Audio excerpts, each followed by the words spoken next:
Life in a world that keeps changing. Think that it's progress you're making. Copy and paste pretty faces all the time. Hello, everyone. Welcome to Anointed Lady TV, the home of news and politics. If it is your first time in this channel, you are highly welcome. Thank you so much for stopping by. And if you like what we do on this channel, hit on the subscribe button. Also put on the notification bell so you'll be notified by YouTube anytime we drop a new video. And if you are returning subscribers, thank you very much for always coming back to watch our videos. On this platform, we drop videos every day and we react to every video that come our way. And on this very video, I will be watching with you. And after watching, let's go to the comment section and drop our opinion constructively. Like our videos and also share our videos if possible. See you next time in my next video.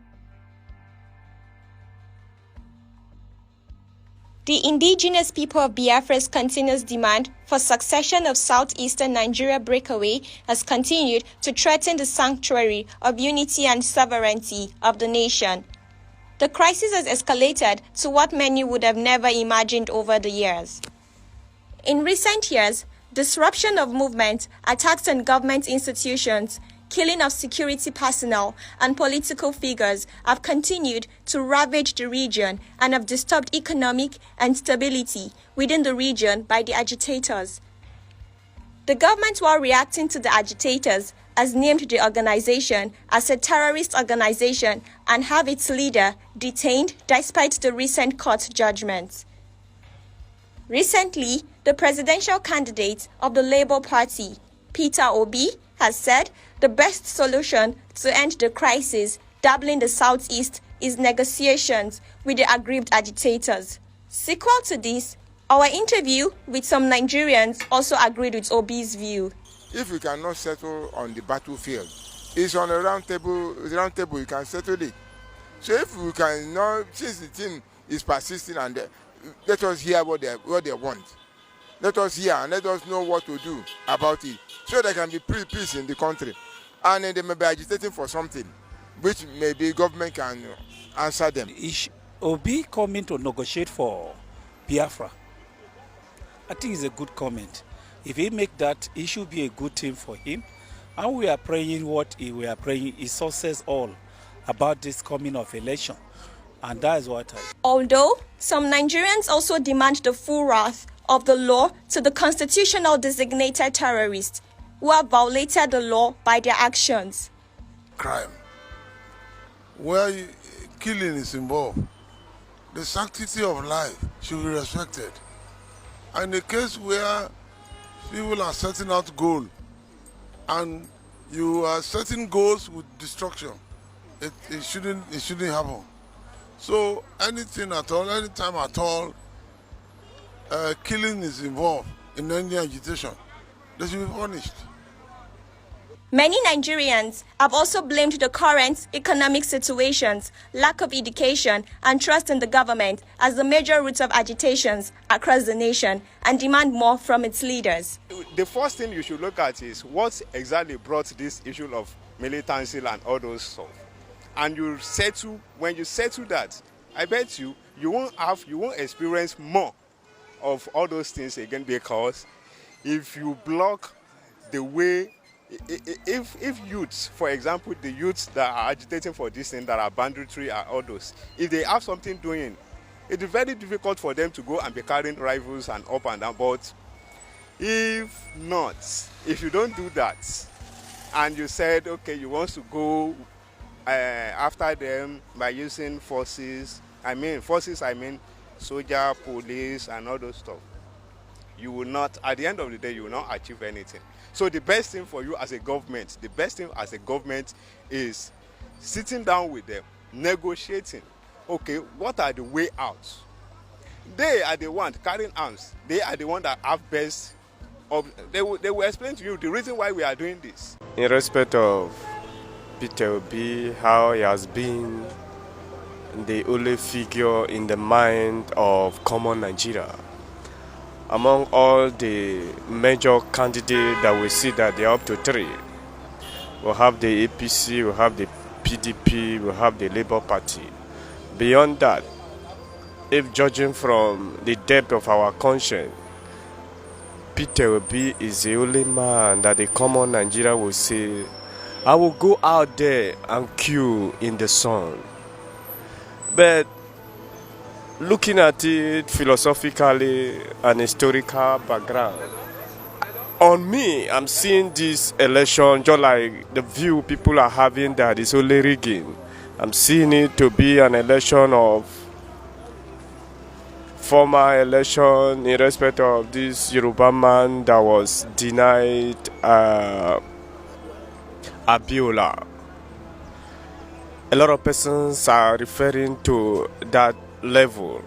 But beyond that, I want to let you know that Nigeria is not Nigeria of 1999. Nigeria is not Nigeria of 2003. Nigeria is not Nigeria of 2007. Nigeria is not Nigeria of 2011. Nigeria is not Nigeria of 2015. Nigeria is not Nigeria of 2019. As it stands now, the youth are out to go for it. The only thing that is serving as a threat on the youth side is at the point of NSAS, when a citizen of this country is handling a flag, protesting. A man that wears government uniform release bullet on him. That is national law, and nothing was done about it. But I must tell you, just like we say, the God of the people, the voice of the people is the voice of God. The God that we serve, see from the depth of our heart that the candidate we need is a Peter Obi. The rest will give us the money. I must tell you, if you give me 1 billion to vote for you, I will demand more. I will collect it. But the day of the voting, I know my real candidate. And a lot of Nigeria has been exposed to this view that collecting money from the candidate that give you, that try to persuade you to vote for him, does not give him the right to force you to vote. Such money is our money.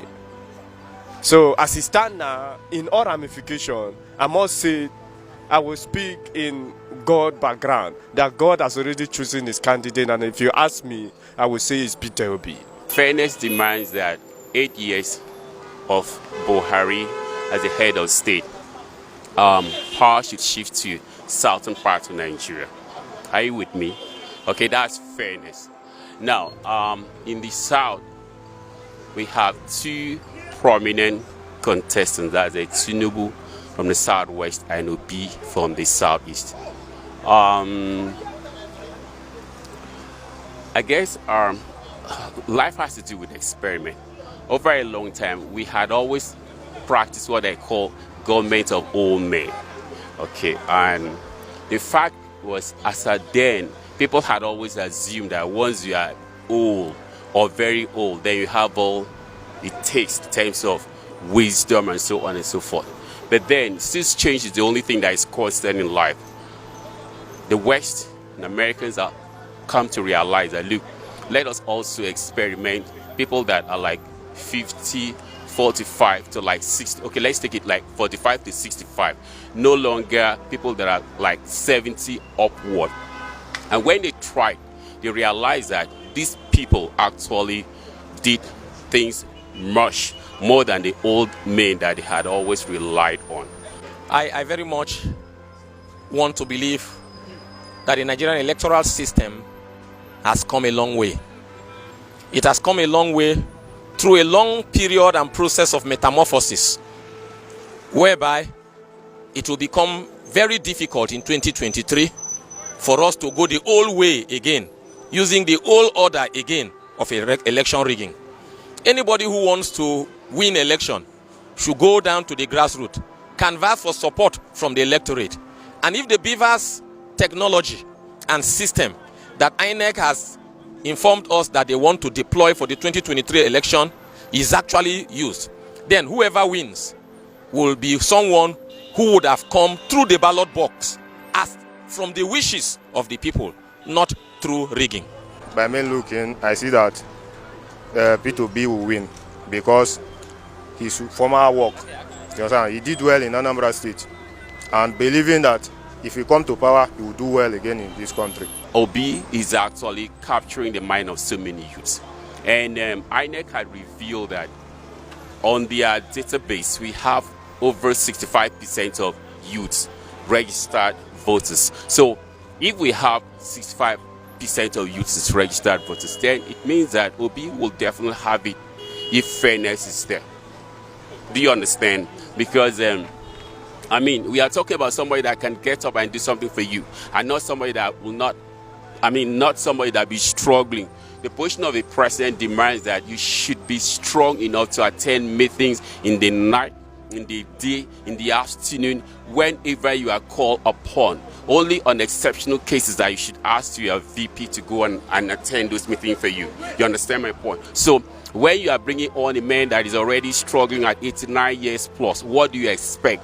Do you want Nigeria to go back and experience what we had experienced before? It is not the best of it. So what I'm trying to say is that let us actually give it to a man that has the strength to do things for us. Because if you go to employment market, they are always emphasizing that when you are 25 to 35, you stand a good chance to get a job. So if people at that age bracket is being favored at the job market, why can't we also do the same thing with people when it comes to political positions? Yeah, like now, as it is now, we are not looking of the party where you come from, all this thing, but we believe person that will move this country further. So we believe in P2B that if we come, we'll move this country further.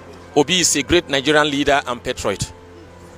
Obi is someone who has distinguished himself. And like others too, he is someone who is eminently qualified to be the president of Nigeria in 2023.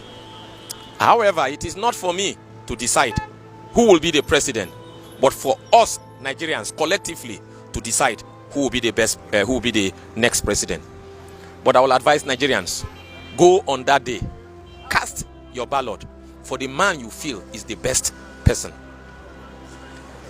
Atiku has been vice president of Nigeria. Under the PDP administration, they did well. Tinubu has been governor of Lagos State. During his tenure, he repositioned Lagos. Kwankwanso has been governor of Kano State. He too pathfinded certain good things for Nigeria. Together with other candidates, I think they are good enough. Nigeria, for the first time, is being given opportunity of making choices from among people who are reasonably good enough to be the president of Nigeria. You can see that the campaigns have gathered momentum from north, south, east, and west. They have started thickening up. The issues have started coming up. The contenders have started being separated from the pretenders.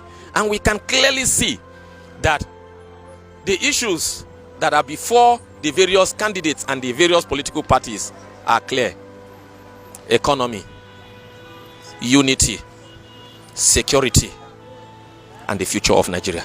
The issue is that Nigeria have, they have faced many things, and during his regime as a governor, he did well because I'm from Anambra, I'm from Oka South, so he's someone that made us proud in the past. So we believe in this present election, if not the ringing of a tin, I don't think any other thing will stop him because he's the savior we've been looking for. That's just it. You understand? Because he did well as a governor in Anambra during his own tenure.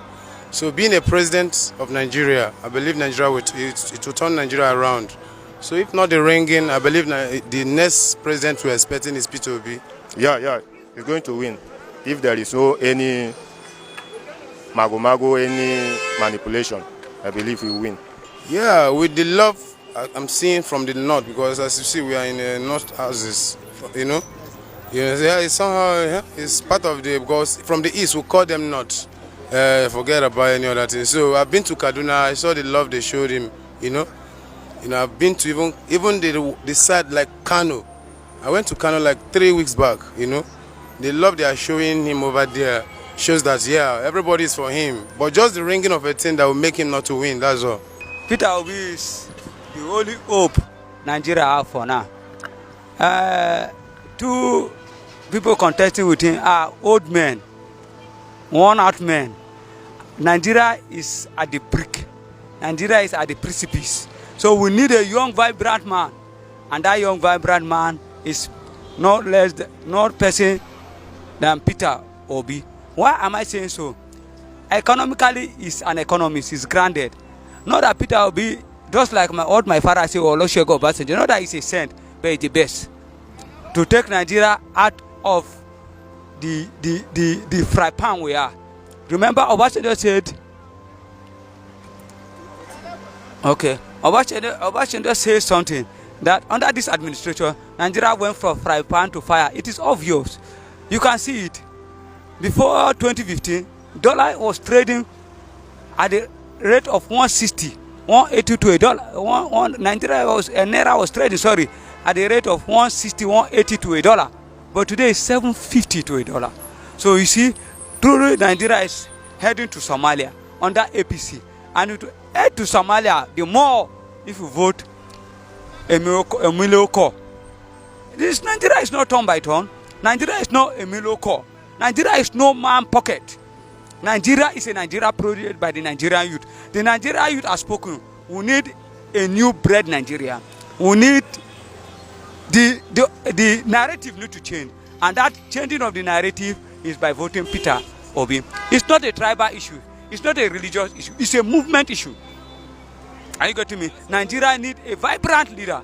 And that vibrant leader is only Peter Obi. It's not, as I say, I repeat again, it's not a religious issue. It's not a tribal issue. When you get to the market does not know if you're a Muslim or you're a Christian. The market does not know if you're a TV man or a data man. The market is the market. We all went to the same market together to buy something. And you can see the inflation. So, in a nutshell, Nigeria needs a fresh air.